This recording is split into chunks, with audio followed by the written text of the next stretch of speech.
Today we celebrate the feast day of Christ the King, this awesome feast day of remembering that Jesus is the Lord of the universe, of everything. And the kind of placing of this feast day in the liturgical calendar is with a lot of intentionality. Because next week, we start our new liturgical year, right? That first Sunday in Advent. It's a brand new year in the church. So if you notice, the last few weeks in the readings have dealt a lot with kind of the final days, right? It deals a lot with our own deaths. It deals with judgment, right? And a big part of that is the coming of Christ again, right? And the second coming of Jesus.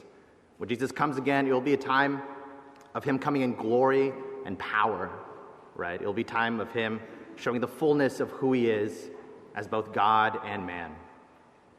But at the same time, the kingdom of God is already at hand, right, as Jesus says.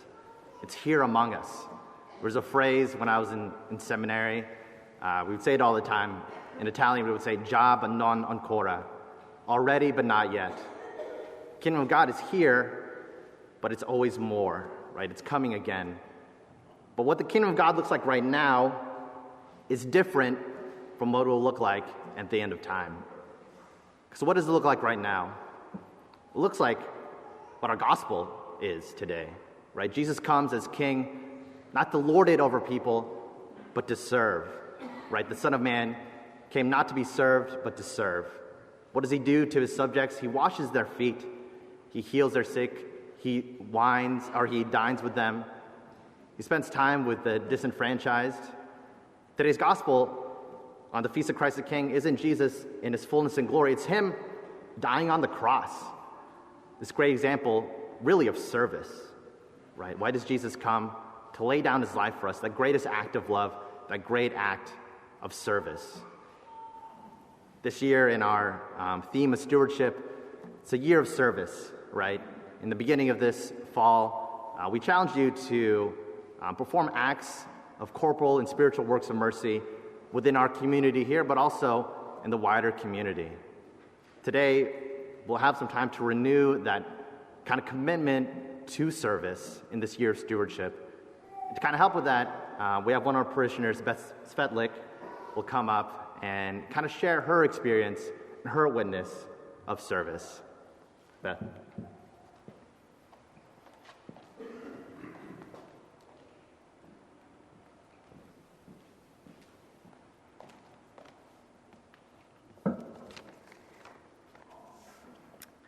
I've been a professional social worker for the last 16 years. So when Father Jack called me about talking to the parish about service, I thought to myself, Father Jack, that's cheating. I get paid to do this. But as I reflected on it and talked with family members, I began to dig deeper and recognize what service truly means to me and why it is so vital and core to who I am as a child of God. I had the fortune of growing up with incredible examples of how to integrate service into your life. My parents were always up at our elementary school, painting classrooms, organizing a fundraiser, hosting holiday parties, or repairing computers. They dedicated a significant amount of their time not only to their family, but also to their church community. In fact, as a kid, I clearly recall sitting in the church pews listening to my dad give a similar talk to our church about time, talent, and treasure. They instilled the value of service in my life from a very early age. Growing up in Catholic schools, and particularly my time at Bishop Kelly, we were required to complete a certain number of service hours each semester. This requirement turned into an opportunity to explore different ways of giving time to others and helping my community. It was through this service requirement that I was first introduced to the idea of social work as a career, and where I found an avenue to utilize God's given talents. In fact, I was first introduced to Youth Services of Tulsa in high school when I had the opportunity to participate in a program that helped me get service hours. They later employed me after I completed graduate school, and now I have the privilege of being their assistant executive director. But when serving people is your profession, the work can often be exhausting, emotionally draining, and feel very underappreciated at times. Individuals that I've helped previously return only to need help again, and often more of it this time. Problems that we have poured time and resources into only seem to get worse and not better.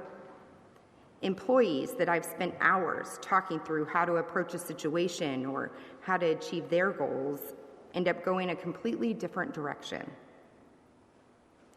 I've found that when my focus becomes the paycheck, the recognition, the personal feel-goods and achievements, I feel that exhaustion and frustration in an overwhelming and defeated way.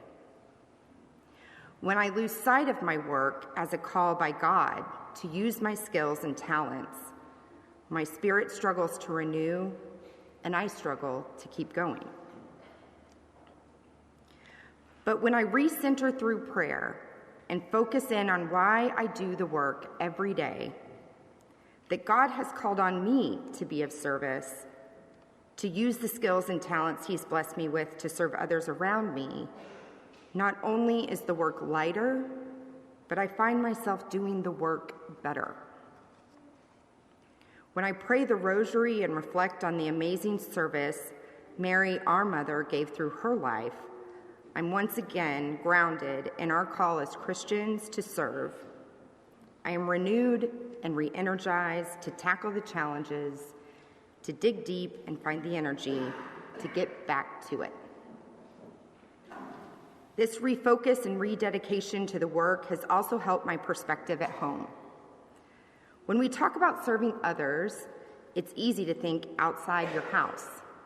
In fact, sometimes it's a lot easier to serve others and forget about our call to serve our families.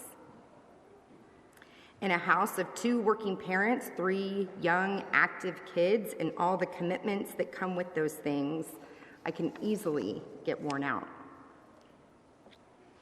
It's easy to forget that my talents are needed in my home and in my marriage as well. When I have a huge list of things to do after the kids go to bed and they just won't go to bed, if I say a prayer asking for God to help me focus on my call to serve, the challenges of parenting become less of an agitation. My husband serves our country in the National Guard, and when he's gone, I'm left to take care of all the things at home, which can be overwhelming at times. But when I focus on God's call for me to serve our family, the frustrating and mundane work of laundry and chores has a more important meaning.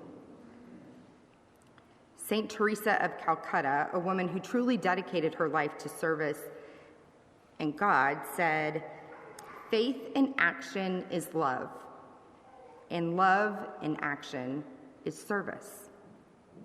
Through service, I strengthen my faith, and that service is done through love.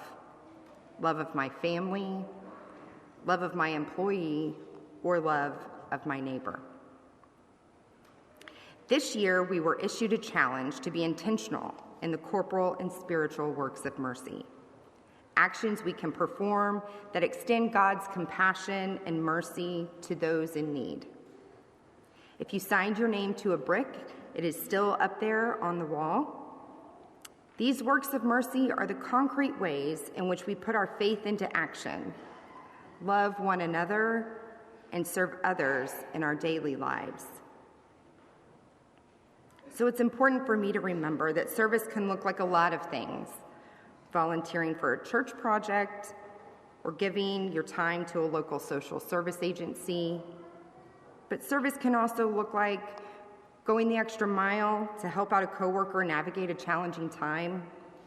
Or service can look like taking care of your family, when frankly you'd much rather be watching the latest episode of a reality TV show.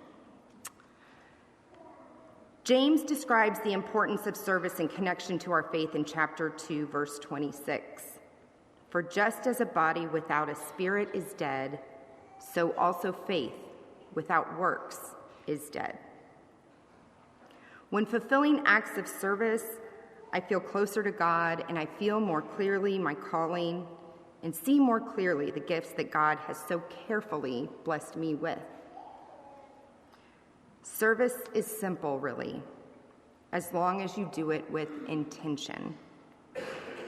Service for me isn't necessarily what I am doing, but more about why I am doing it. And when it is rooted in God's call for my life, and when I am focused on fulfilling his call, then I am truly being of service.